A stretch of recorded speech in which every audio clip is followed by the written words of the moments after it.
அத நான் சொல்ல விரும்பல. நான் வந்து இப்பவும் சொல்றேன், நீங்க நான் பேச வெளில விட்டாம தான் என்ன காப்பாத்துட்டுங்க போதும். நான் உங்ககிட்ட பழகிறதுக்கு எனக்கு தான் பயமா இருக்கு. ஐயோ, எனக்கு உங்க கூட பேசுறது பயமா இருக்கு அவர் சொன்னதுல இருந்து. அவர் சொல்றது எப்பா, நான் ஒரு அப்பா அம்மா யாருமே இல்லாத ஆளுப்பா. உங்களுக்கு யாருமே இருக்காங்க இல்லையா?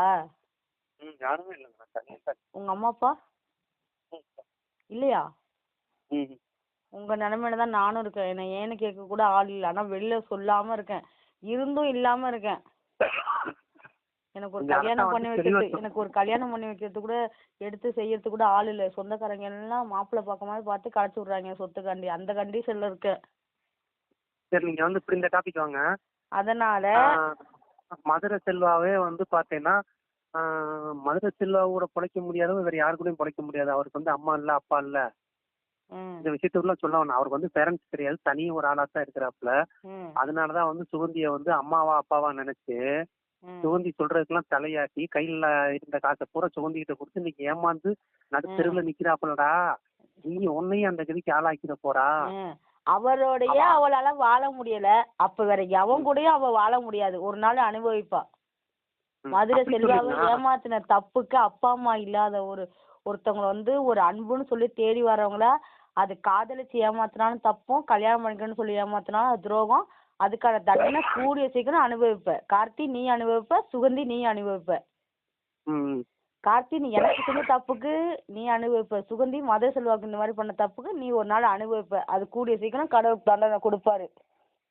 ஆமா, அதை சொல்லுங்க.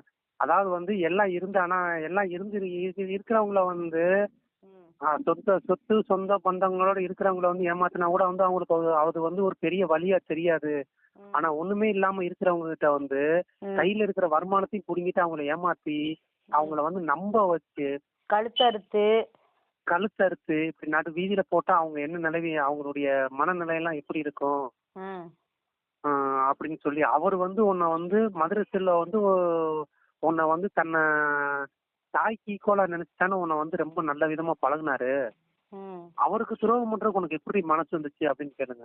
அவருக்கு வந்து பேரண்ட்ஸ் கிடையாது, தன்னை ஒரு அம்மாவாவையும் சுகந்தி உன்னை வந்து ஒரு அம்மாவாவையும் ஒரு பொண்டாட்டியாவையும் தங்கச்சியாவும் நினைச்சுட்டானு உன்னை வந்து ரொம்ப இதா உன் மேல அன்புக்கு ஏங்குன ஒருத்தர் தானே வந்து இப்படி பண்ணாரு. தாய் பாசத்துக்கு ஏங்குன ஒருத்தரை தானே நீ வந்து தாய் பாசத்தை காட்டுற மாதிரியே காமிச்சு நீ ஏமாத்திட்டு போயிருக்கிற. அந்த பாவம்லாம் உனக்கு சும்மா விடாதுன்னு சொல்லுங்க. தாய் பாசம் தாய் பாசத்துக்கு ஏங்கிக்கிட்டு இருக்கிறவங்க சொந்த பந்தமே இல்லையேன்னு சொல்லி சொந்த பந்தத்துக்கு ஏங்கிக்கிட்டு இருக்கிற ஒரு மனுஷனை சொந்த பந்தத்தை காட்டுற மாதிரி காட்டி அன்பு காட்டுற மாதிரி காட்டி ஏமாத்தி காசை புடிங்கிட்டு போயிட்டியே, அந்த பாவமெல்லாம் உனக்கு சும்மா விடணும்னு நினைக்கிறியாடி அப்படின்னு சொல்லி கேளு. இந்த பாவம்லாம் நீ அனுபவிப்ப. இப்படி கேட்கலாம், எதுக்கு வந்து இவ சம்பந்தமே இல்லாம வந்து இப்படி எல்லாம் பேசுறாரா? ஏன்னா இப்ப நானும் அவரும் ஒரே நிலைமையில இருக்கோம். எனக்கு இருந்து இல்லாம வாழ்ந்துட்டு இருக்கேன், அவர் இல்லாம வாழ்ந்துட்டு இருக்காரு. எங்க பாவம் உங்க ரெண்டு பேரும் அப்படி சொல்லாதீங்க. நானும் அவரும் ஒரே நிலைமையில இருக்கேன் அப்படின்னு சொன்னீங்கன்னா அப்ப 2 பேரும் கல்யாணம் பண்ணிக்கங்கன்றாங்க. கமாண்ட்ல வந்து அப்படி எல்லாம் சொல்லுவாங்க. அந்த வார்த்தையை சொல்லாதீங்க. என்னைய வந்து ஊருகா மாதிரி தொட்டுக்கிறணும். முழு டாபிக் கார்த்தி சுகந்தியை பத்தி தான் நீங்க கொண்டு போகணும். என்னைய வந்து ஊருகா மாதிரி தொட்டுக்கிறணும். அதனாலதான் சொல்றேன் கார்த்தி அப்படின்னு அப்படியே அங்க வந்துடணும் மறுபடியும். அதனால கடைசி சொல்லும் போதெல்லாம் அதனாலதான் சொல்றேன் கார்த்தின்னு. அதனால கூட்டிக்கணும். ஆமா, கார்த்தி அவன் வந்து அவனையும் ஏமாத்திட்டு வந்தவன். இன்னைக்கு உங்ககிட்ட கையில காசு இருக்கிற வரைக்கும் இருப்பா. அப்புறம் மறுபடியும் உன் கையில காசு தீர்ந்து போச்சுன்னு மறுபடியும் இன்னொரு மதுரை செல்வாவையும் இன்னொரு கார்த்தியும் வெடிக்க போயிடுவான். மதுரை செல்வா